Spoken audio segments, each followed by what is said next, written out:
अस्सलाम वालेकुम नाजरीन। ड्रामा सीरियल तेरे बिन में जो अब ट्विस्ट आने वाला है वो भी बहुत जल्द।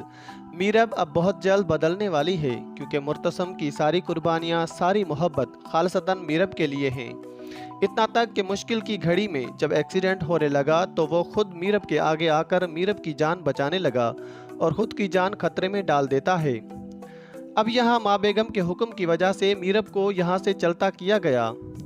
उसने कहीं ना जाने के लिए इसरार किया मगर माँ बेगम तो अपनी बात पर अटल निकली। तो मीरब के सगे बाप ने कहा कि तुम मेरे घर में रहना जहाँ नाजिया और मैं रहते थे।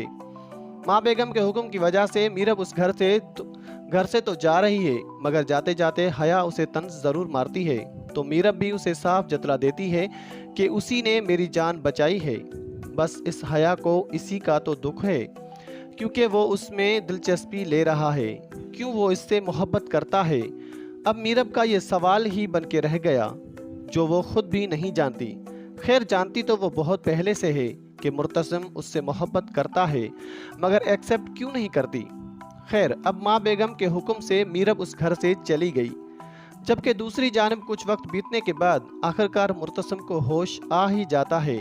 अभी वो ठीक से होश में नहीं आया कि वो मीरब का नाम ले रहा है मगर ऐसे में तो हया मैडम आगे आगे होती है, जी मुर्तसिम क्या हुआ। मगर मुर्तसिम की माँ समझ जाती है कि मेरा बेटा मीरब को ही याद कर रहा है। तो अब वो अपने बेटे को अपने करतूत कैसे बताए कि मीरब को तो उसने खुद उस घर से चलता किया है। अब ऐसे में माँ बेगम और हया को तो बस मौका मिल गया। मुर्तसिम जब सेहतियाब होकर वापस हवेली लौटता है तो उस वक्त हया अपनी चालें चलना शुरू हो जाती है। वो मीरब के खिलाफ उसके कान भरती है, देखो तुम हॉस्पिटल में क्या गए, वो तो इस घर से ही चली गई।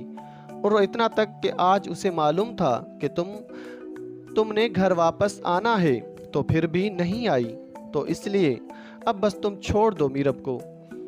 ये बातें सुनता रहता रहा मुर्तसिम। उसे गुस्सा आ रहा था कि वो मीरब जिसे मैंने दिलो जान से चाहा और वो मेरे साथ क्या कर रही है, क्यों बेवफाई कर रही है, क्यों वो मुझसे अपना दामन छुड़ाना चाहती है।